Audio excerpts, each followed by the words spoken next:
tell us about the situation in Syria this morning? Well, the situation looks very serious, and if Assad regime has fallen, then... Jeremy Clarkson's latest live TV appearance has sparked a firestorm, and honestly, I'm not surprised. If there's one thing Clarkson does better than anyone, it's cutting through political waffle and getting straight to the point.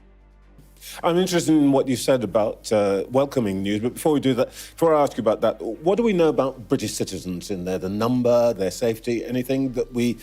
This time, his target was Angela Rayner, and boy did he take her to task. Watching the exchange was like witnessing a verbal heavyweight match where one fighter outclassed the other.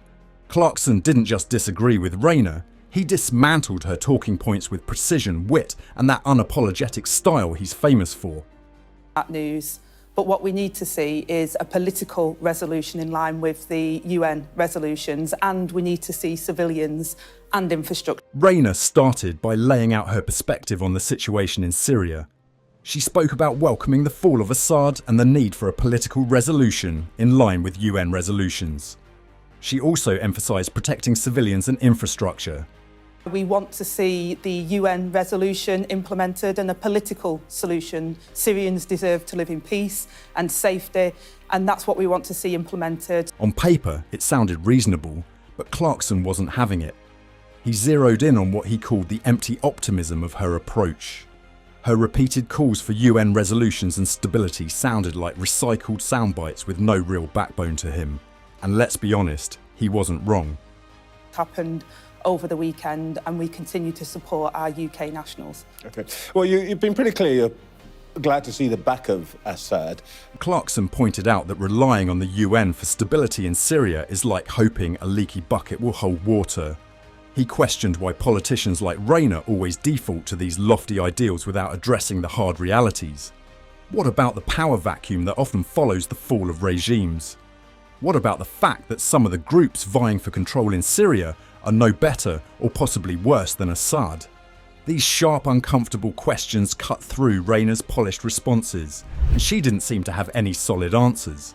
Concerned about this is that the results land up on our shore. There are millions of refugees who already left Syria, and some of them... Then there was the refugee issue.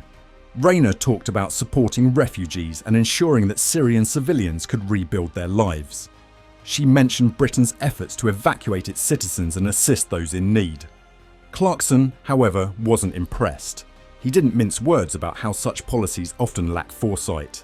Concerns about that. And what would we do if Syrian refugees start turning up here? Well, as I said, if Assad has fallen and that regime is over, I welcome that. According to him, welcoming refugees without addressing the root causes of instability is a band-aid solution at best. And when Rayner started talking about working with allies to rebuild Syria, Clarkson hit her with a brutal reality check. How are you going to rebuild a nation when you can't even sort out housing and infrastructure at home? You have to tell me what they all are. Viewers will be seeing There's them all. mine, 1.5 million new homes. There you go, that's mine. I'm so happy you want to talk about that. That milestone has not been achieved since 1970. That's where the conversation shifted to domestic issues, and Clarkson didn't hold back. Rayner's ambitious plan to build 1.5 million homes came under fire. She spoke passionately about streamlining planning and empowering local councils, but Clarkson wasn't buying it. He called out the contradictions in her stance. In the planning system, I've told local authorities they have to have a local plan. That means councillors and local people will decide what the general plan is for their area, and then I'm going to streamline. On one hand, she promised to give local councils more power. On the other, she made it clear that those councils would have to follow her government's directives. Clarkson likened it to offering someone the steering wheel but not letting them touch the brakes or accelerator. Mean that local councils are going to be more powerful as long as they do what you tell them?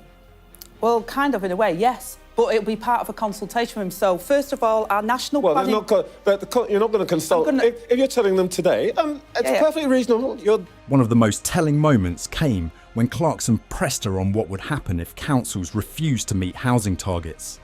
Rayner dodged and deflected, talking about mandatory local plans and national frameworks. It is my target, so I've got to deliver it. But it does mean that we're going to have to make real changes to the planning system. Yep. We've already put $5 billion next year into additional funding into housing, $500 million into affordable. But Clarkson didn't let her off the hook. What happens when they don't deliver? He asked repeatedly, and her vague answers only made her position look weaker. Clarkson's ability to expose these gaps is what makes him such a formidable interviewer. He doesn't just poke holes, he blows them wide open. Next week, which has clear guidance, which will mean that if they meet the environmental standards, don't worry, they still have to be beautiful, and that's all still in there. But actually, it's about unblocking some of the subjective reasons as to why. The exchange also touched on environmental regulations, another hot-button issue.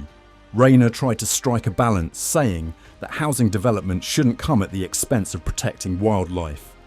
But Clarkson wasn't having it.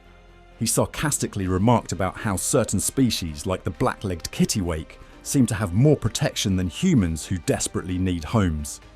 It was a classic Clarkson moment, provocative, biting, and completely on brand. While some might call his stance harsh, there's a certain logic to it. Why should bureaucratic red tape and niche environmental concerns outweigh the urgent need for affordable housing? And people who are fleeing domestic violence. Okay. Councils need homes for people that are on the waiting list. I've already announced changes to the right to buy, making sure they but this doesn't quite make sense. so that we can deliver the houses they desperately need. Deputy Prime Minister doesn't... And then there was the elephant in the room. Immigration. Rayner tried to frame her housing plan as a solution for local people, veterans and those fleeing domestic violence. But Clarkson wasn't about to let her off that easily. He pointed out that the government's figures suggest a significant portion of new housing will inevitably go to immigrants. It wasn't a popular observation, but it was an honest one. And when Rayner started talking about training local workers instead of relying on migrant labour, Clarkson reminded her that this was the same government that had allowed the problem to fester for years. If they don't have a local plan, then we will have to look at delivery.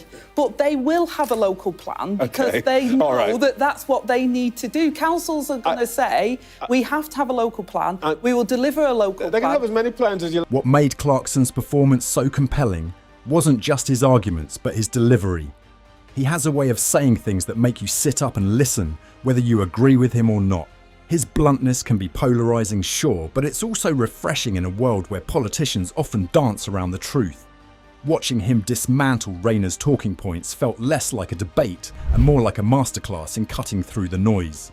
The Second World War, it is an incredibly ambitious programme, but we're determined to deliver it. That's around planning reform, so we get these systems up and running quicker. Many developments are always stuck and clogged in the planning system.